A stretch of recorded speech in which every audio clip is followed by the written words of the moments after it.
then I would like to introduce our next speaker. His name is Dr. Bruce Hafen, a retired law professor, dean of the J. Reuben Law School, and president of Brigham Young University in Idaho. He comes to us, is that correct? President. Oh, these are all Yes. former. Okay, sorry.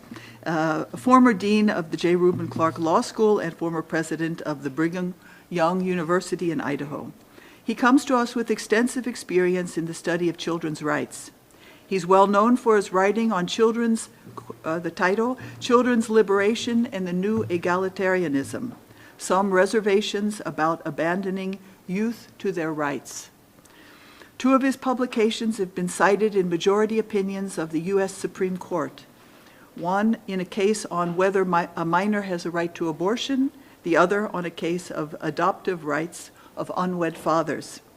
Dr. Hafen has considerable international experience, has given academic papers as an invited participant in family law conferences in Australia, Ireland, Czech Republic, Switzerland, and Poland. We are delighted to have him at the Human Rights Council in Geneva to present Children's Needs and the Rights of Parents in the UN Convention on the Rights of the Child. So, Dr. Hafen. Thank you. Thank you very much.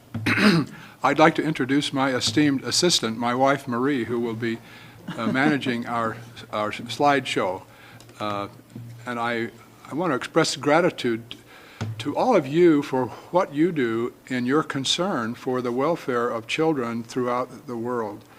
I know many of you are here at your own great expense, and you work through all of the frustrations of living in the modern world, and it's a complicated process at best, and here you are caring about something that matters so much. And I hope that what we talk about today is of some value to you.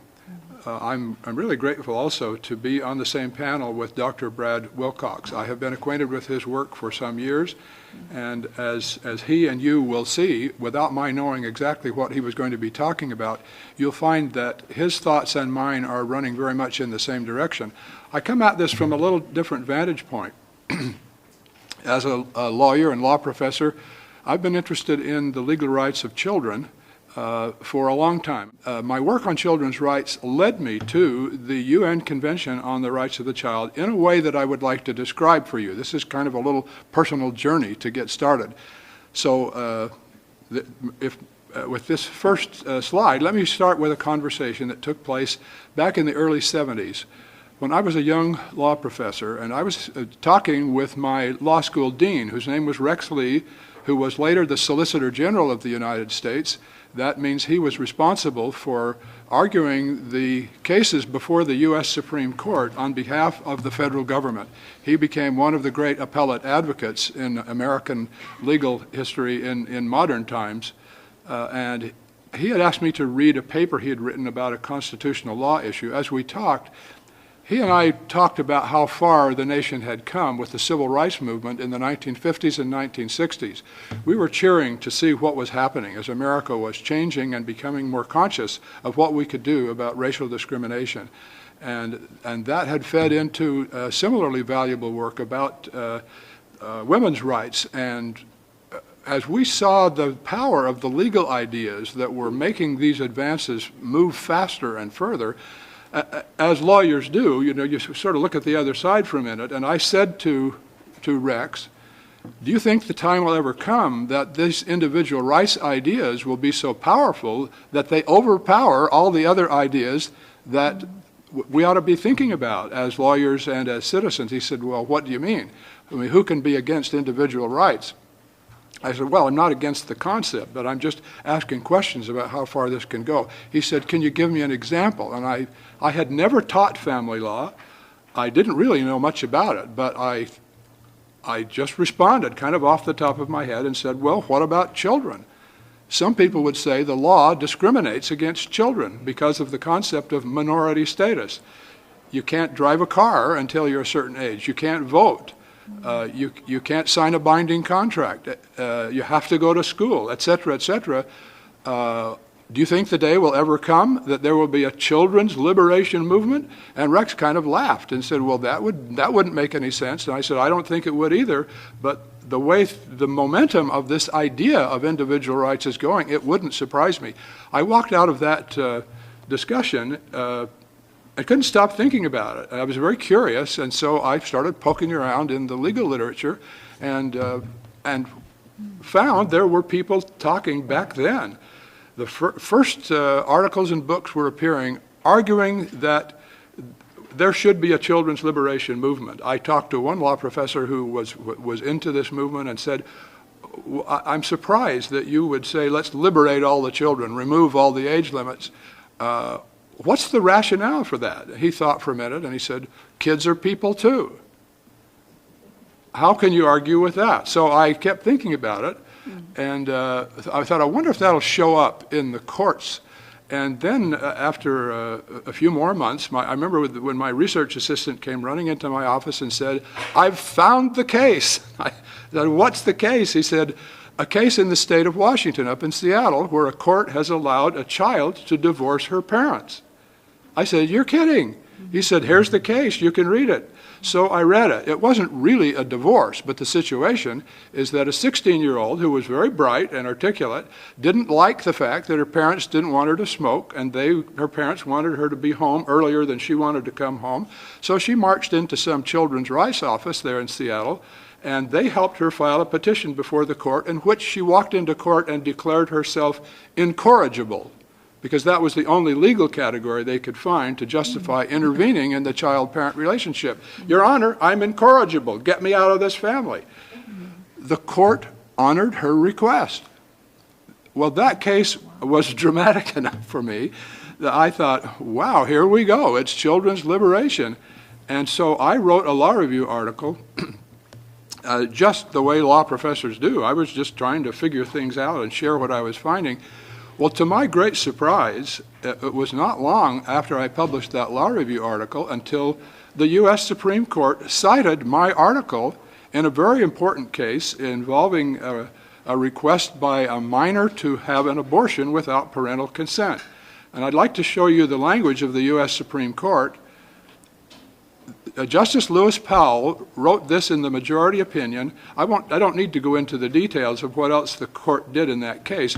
They did make allowance for mature minors because expecting a child and the issue of parental consent, all of that is kind of complicated, but the court used that occasion to talk about whether the constitutional rights of adults are appropriate for children. So Justice Powell said this, I want to read it, and even after this many years, I can say that this is still where the U.S. Supreme Court stands on the issue of children's liberation. There are many variations on the theme, but fundamentally, he spoke for the whole American judiciary and still does. The peculiar vulnerability of children, their inability to make critical decisions in an informed, mature manner, and the importance of the parental role in child rearing together require the conclusion that the constitutional rights of children cannot be equated with those of adults. Well, there's a footnote at the end of that sentence, and it refers to my article about children's liberation and concerns about abandoning children to their rights. I was involved in lots of other things, lots of other issues. Time went by. I kept working on a variety of family law issues, education law issues, looking at children's rights in the schools where some of these same issues were going forward. And it was, I guess, in the early 1990s that I received a call from a law professor from Tokyo, Japan, named Akira Morita. He had become acquainted with me by reading my material because he had been concerned about the effect of American individual rights thinking from the law on Japanese society. He was saying to me that he was concerned that these individual rights ideas were really undermining the whole Japanese sense of kinship and family tradition.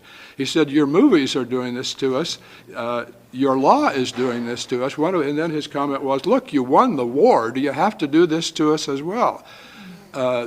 He was really distressed about it. And then he said, I need your help on another example of what I'm talking about. He said, I assume you know all about the United Nations Convention on the Rights of the Child. This was the early 1990s. I said, no, I haven't heard about it at all. I was involved in administrative things and had not kept up, but then I found very few people had kept up. Very few people that I could find in the U.S. even knew there was this UN convention. And he said, you need to look at that, and you need to explain to me why your theory about children and what you've written about before, why didn't that prevail? Who did this, and how did they get away with it, and what does it mean? Well, I was really curious. And so as I read the convention and read the literature about it, I was astonished by what I found. I found that this CRC, as we call it, the Convention on the Rights of the Child, had been adopted by the United Nations in 1989 and almost immediately had been approved by virtually every nation in the world. Who can disagree with the idea of rights for children? And the more I looked, the more I found people hadn't looked at this at all. And then the idea that I found from those who had helped advocate and sponsor the CRC here in Geneva, I think is where it got started, I was really disappointed and surprised to find that those people, after it had been adopted, were describing it all in legal literature and saying that it was U.S. children's liberation advocates who had pushed this idea through the United Nations because it was consistent with U.S. law. It isn't consistent with U.S. law at all. And I thought, can this be? And as you can see, I kind of got aroused about that. With the background that I've cited for you. And then I found out how that could have happened. I talked with a friend of mine at Harvard Law School, Marianne Glendon, whom I consider the finest family law scholar in the United States and perhaps among the finest in the world. Marianne had been involved in leading the Vatican delegation to the Conference on Women in Beijing. She had been involved in other UN activities, although that wasn't her major enterprise. She was a family law professor, but she was so capable and so thoughtful. I said, Marianne, tell me what I'm missing about this UN convention. Well, here's one thing Marianne shared with me. It was in something she had written. And this explained to me how this could have happened. There is an increasing tendency for advocates of causes that have failed to win acceptance through ordinary democratic processes to resort to the international arena, far removed, they hope, from scrutiny and accountability. Such advocates can be expected to keep on trying to insert their least responsible ideas into UN documents for unveiling at home as international norms. That is precisely what happened with the Convention on the Rights of the Child. I don't like to be critical, but I think it's one of our obligations as scholars in any field to report what we find. That's what my analysis led to, was the conclusion that the children's liberation movement, which really had not succeeded fully at home, even though they made a few advances and changes, many of them worthwhile ones, Justice Powell's view that children cannot be equated with adults in the legal sense had still prevailed. And so I felt I needed to report what I found. I wrote my analysis and my conclusions, and through my contacts with Professor Glendon at Harvard, I think she was influential in what happened next, and that is that my analysis of the Children's Rights Convention ended up in the Harvard International Law Journal. I was critical of it. I was critical of the process. I've heard almost nothing since. I don't know if anybody reads what they publish at Harvard or not. I have been busy with a lot of other things, but I'm finally glad to be back in Geneva and want to tell any of you who are interested in what's wrong with the Convention on the Rights of the Child, you can read it in the Harvard International Law Journal. Now, I have been asked, as Sharon has invited me to come today, to look at what was that analysis and where does it stand now? How do things look and where are we for the future? The CRC has been ratified now by every country in the world except two, Somalia and the United States. And if it's to be ratified in the United States, that will require some very significant changes in the United States law affecting children and families. If it's going to be ratified there, I simply hope it won't be until people have thought through, do we really want to change all of our laws about children and families and parents? I think the issues are specific, but they are significant. Let's talk about some of them. First of all, the CRC begins with an untested concept, the autonomous child. That was the idea from my old law professor who said kids are people too. The autonomous child, the thought from those who sponsored the CRC was that children are entitled to adult-style rights, but nobody had tested that idea. I guess what amazes me is that an idea that is revolutionary, as this one is, would have been presented to the United Nations without ever being tried by any legal system in any serious way anywhere in the world. Or is this just a little laboratory where we go off and see what works, and if it succeeds, we'll export it to other planets?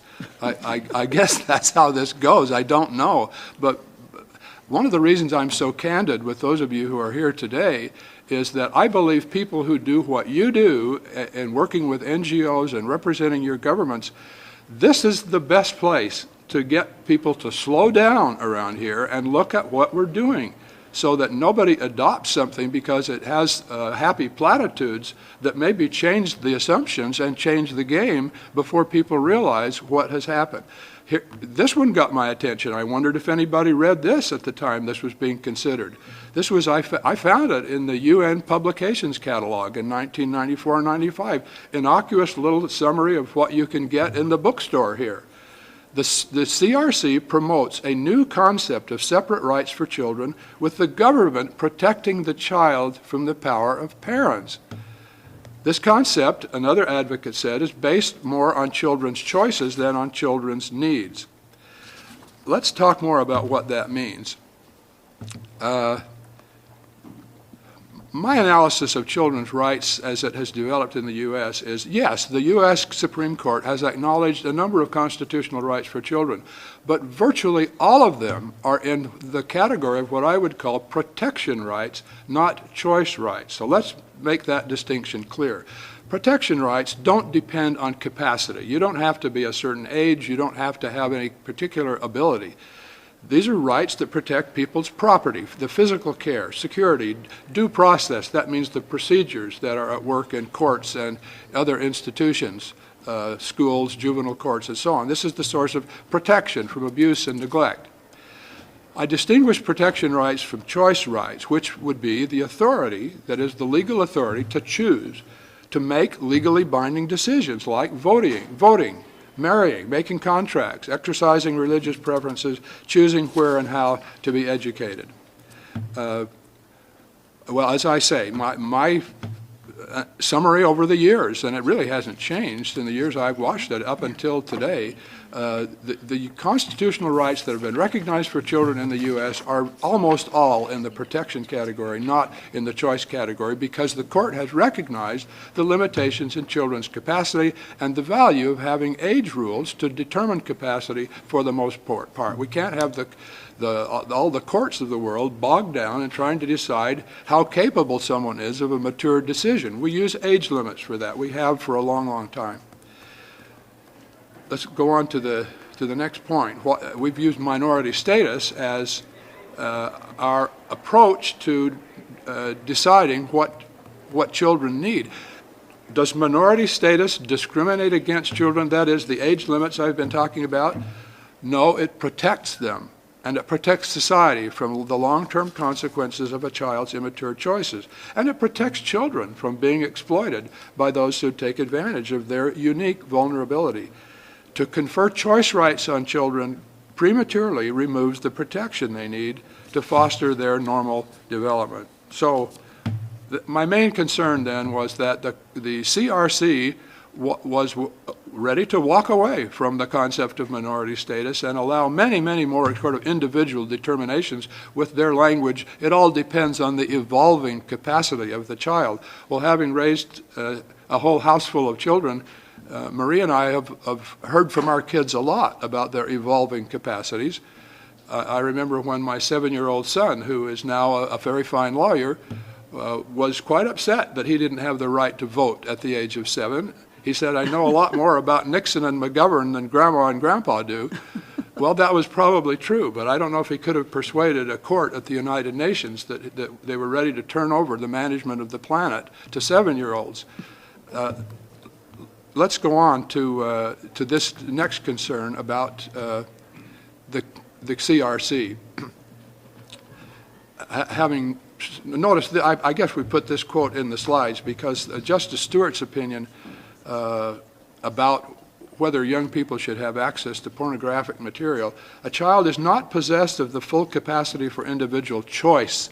That's the presupposition of First Amendment guarantees. It's the use of choice there that I thought was important because that helps reinforce the distinction between choice rights and protection rights. My next concern about the Convention on the Rights of the Child was whether there is a new threshold of intervention. A lot of the language in the Children's Rights Convention talks about the best interests of the child being the standard for all kinds of things. It's hard to quarrel with that. I'm in favor of the best interests of the child as well. But the way the CRC uses this language, and the specific references are in my written paper, copies of that are here available for any of you who would like to have more detail and some footnotes on what we're talking about. But let me just explain the way state intervention has normally worked in family law in the U.S. and in other countries. A state can't intervene in the child-parent relationship until the circumstances meet the threshold noted in the second half of this slide. Let's suppose there's a divorce and somebody needs to determine the custody of the child. Well, okay, the state needs to intervene to do that. The same is true with adoption. The same is true when the evidence is there that there's been parental neglect or abuse or abandonment or the child is out of control. In those circumstances, the states have been allowed to intervene in the child-parent relationship.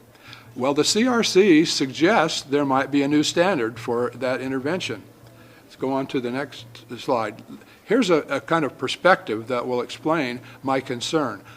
The traditional pattern, as you see on the one side, is that parents stand between the state and the child in democratic societies, and there are lots of reasons for that. I'll talk about one of them as we go on, but I just think the picture makes sense. The children's liberation pattern starts with a very different assumption. It starts with this idea: since kids are people too, everybody, regardless of age or family status or where people live or anything else, they all stand in the same relationship to the state.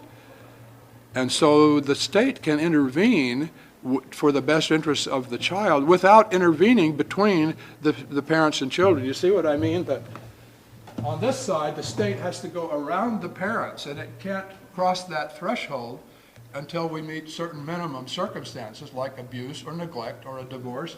But under this pattern, that isn't necessary.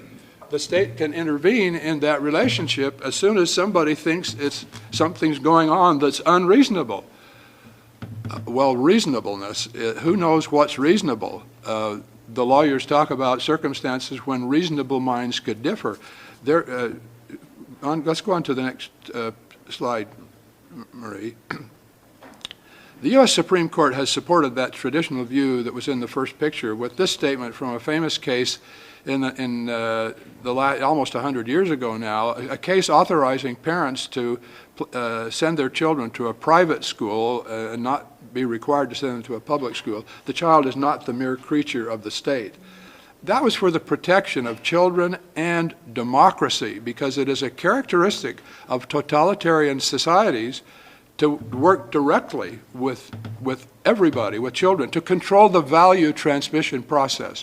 One of the ways you protect pluralism and diversity in a society is to allow parents to direct the upbringing of their children according to their religious traditions and other ideas, and that protects us against having the state decide what everybody should think. So it's a hallmark of democracy that the family as a formal structure headed by two married parents is one of the best protections against totalitarian governments taking over.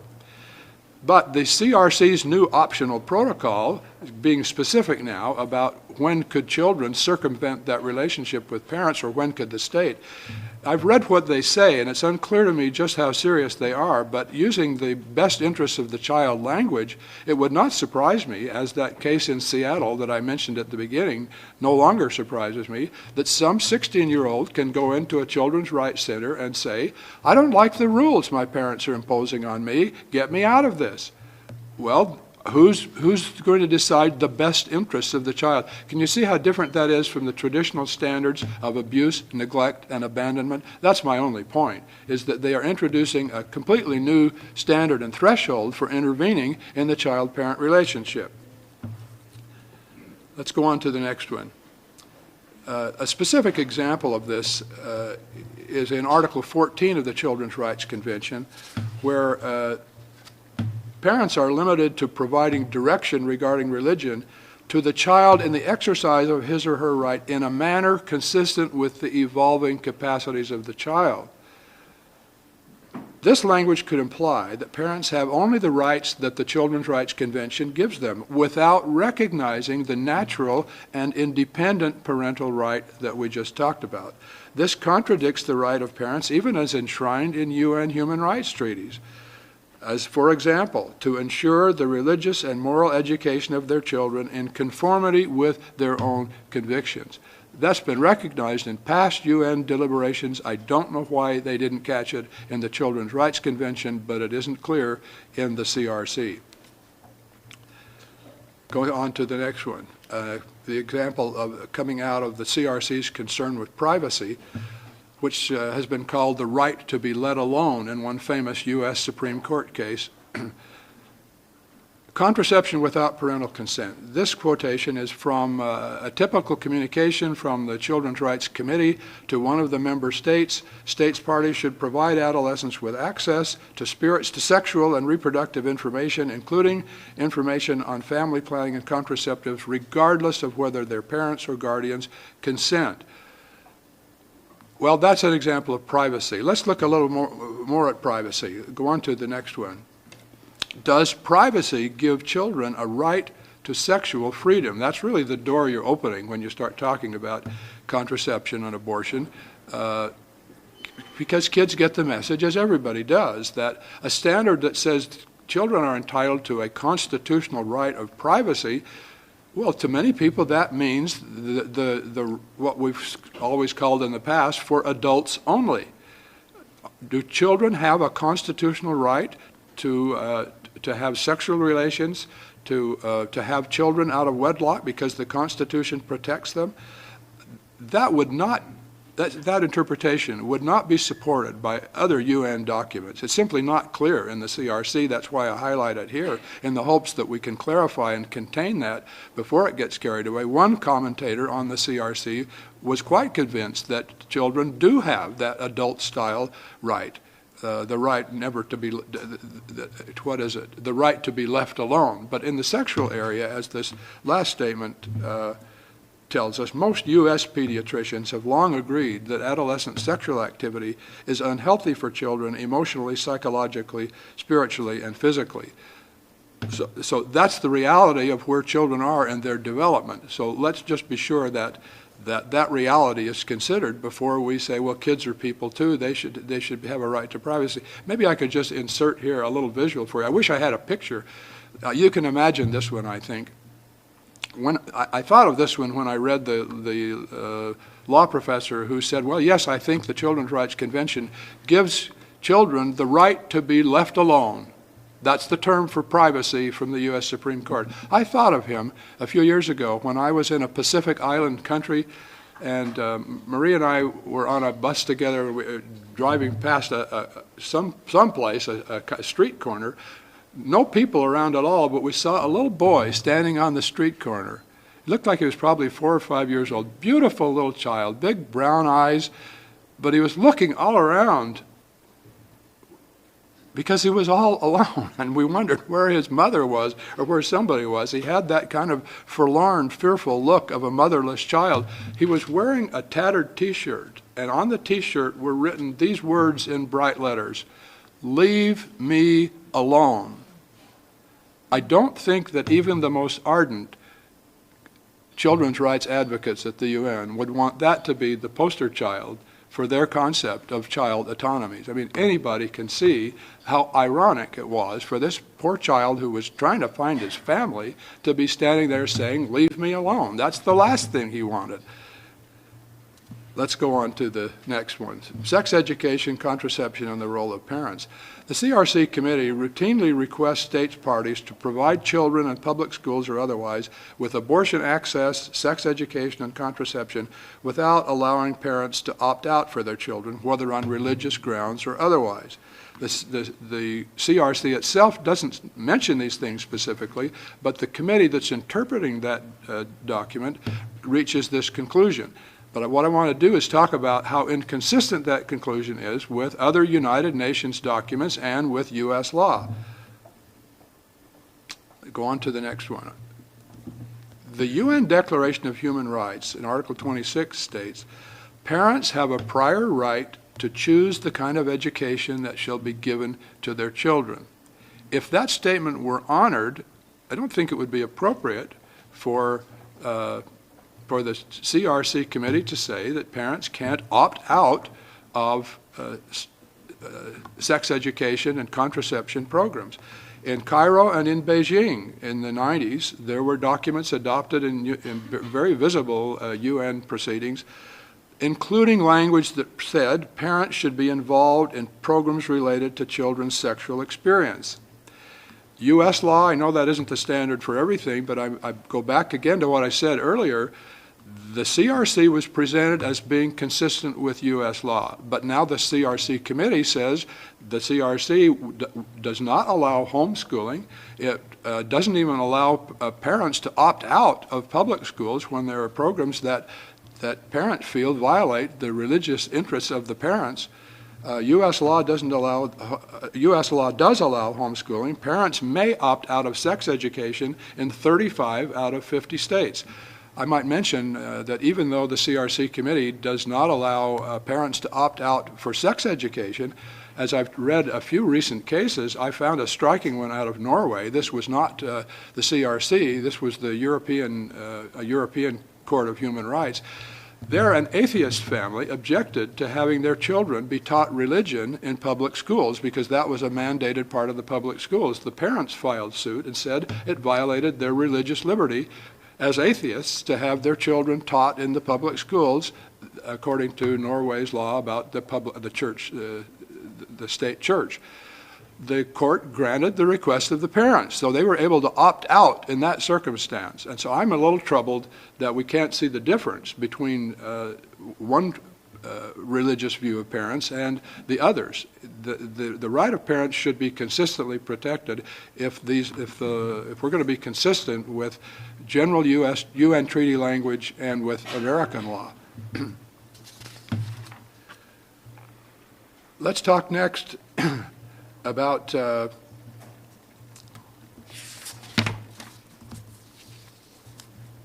Marie, just punch the next one. My summary of what I've seen happening as I've been reading the Children's Rights Committee work, and I think the contraception and sex education issues are good examples. That's not the only thing going on in the world, but the language there is I think instructive in helping me reach this conclusion. I see the committee wanting to establish a new form of paternalism. I expected to see them saying a lot of things about letting children make their own decisions, but what I really see instead is the committee dictating what kind of decisions should be made for children by schools and by other adults. So the question that raises is, well, all right, if they're having second thoughts about letting the kids decide all these things for themselves, whose paternalism are we going to honor?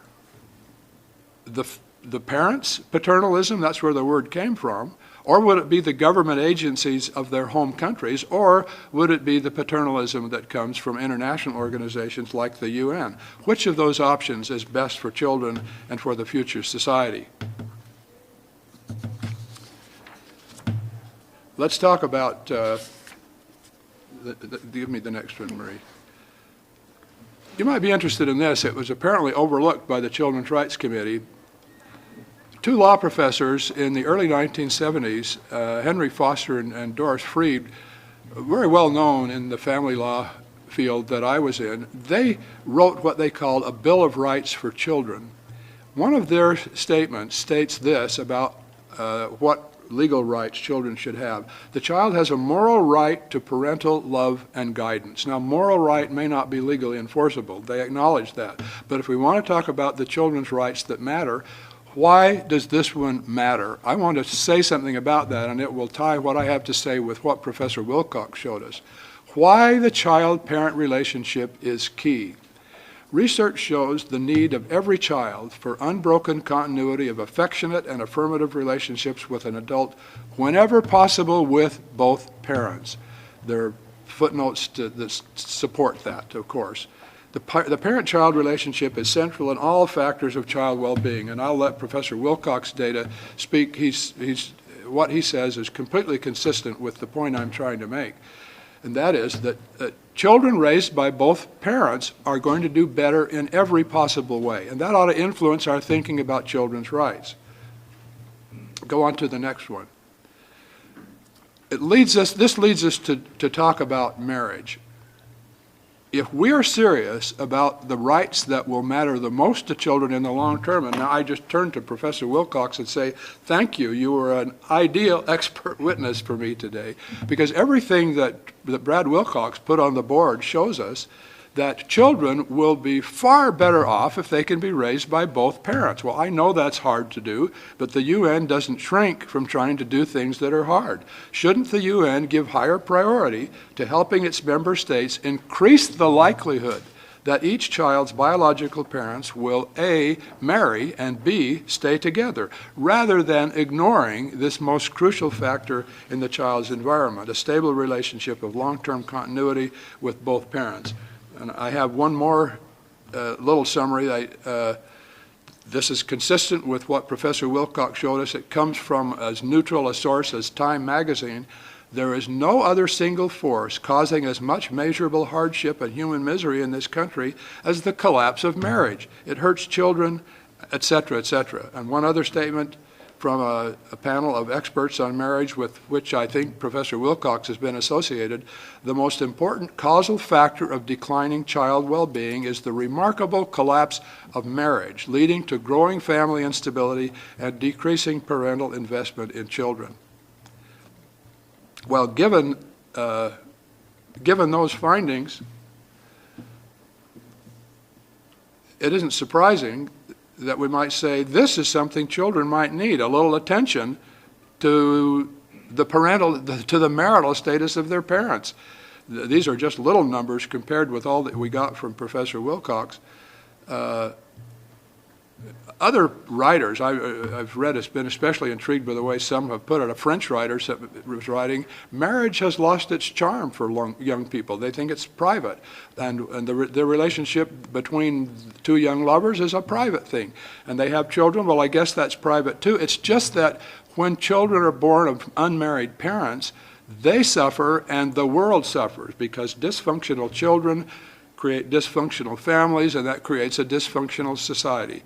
Bottom line, children, I think, if we want to talk about children's rights, should have a right to live in a home where their parents are married to each other. Of course we won't always have that, but as an aspiration, seems to me worth being taken more seriously than it is. Give me the next one, Marie. As I wondered, why don't today's sophisticated thinkers about children's problems, why they don't acknowledge the need for more stable marriages and more stable homes. This revealing little statement comes from an exhaustive study on teenage pregnancy from a few years ago. At the end of this study, and I don't need to go into all the details, they were concerned about a rising rate of teenage pregnancy in the United States. When they were talking about the solutions, these researchers got kind of candid and personal with us. Here's what they said as to how do we solve the problem of teenage pregnancy. For ourselves, we prefer to cope with the consequences of early sex as an aspect of an emancipated society rather than pay the social cost its elimination would exact. That says to me that I wonder whose interests we're talking about when we talk about the interests of children. Now, it's true that most people who get involved in children's rights causes, I acknowledge, I grant them the benefit of every doubt. They are interested in children, but it's a beguiling invitation to say, let's set the children free, because that sets adults free from responsibility and all the commitments and demands that go with caring for children. And an emancipated society is one in which we are not very concerned about whether people are married or not. But I want to suggest that that kind of emancipated society is not in the interests of children, and therefore the long-range interests of society. Well, to conclude,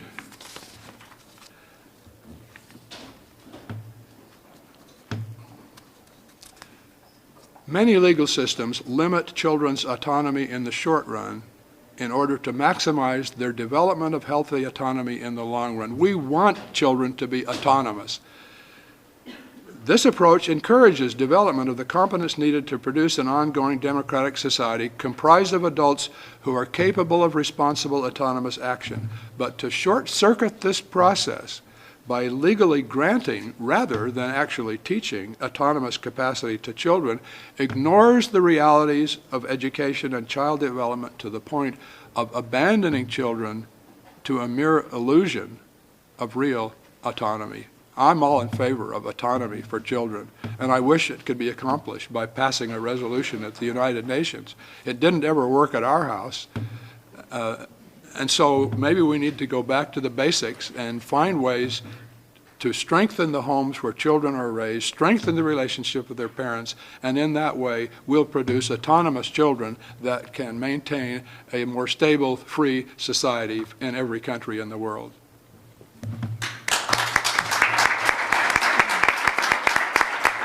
I think we've just heard two outstanding presentations with very intriguing and important concepts that have to do with children's rights and the work here in the UN Human Rights Council.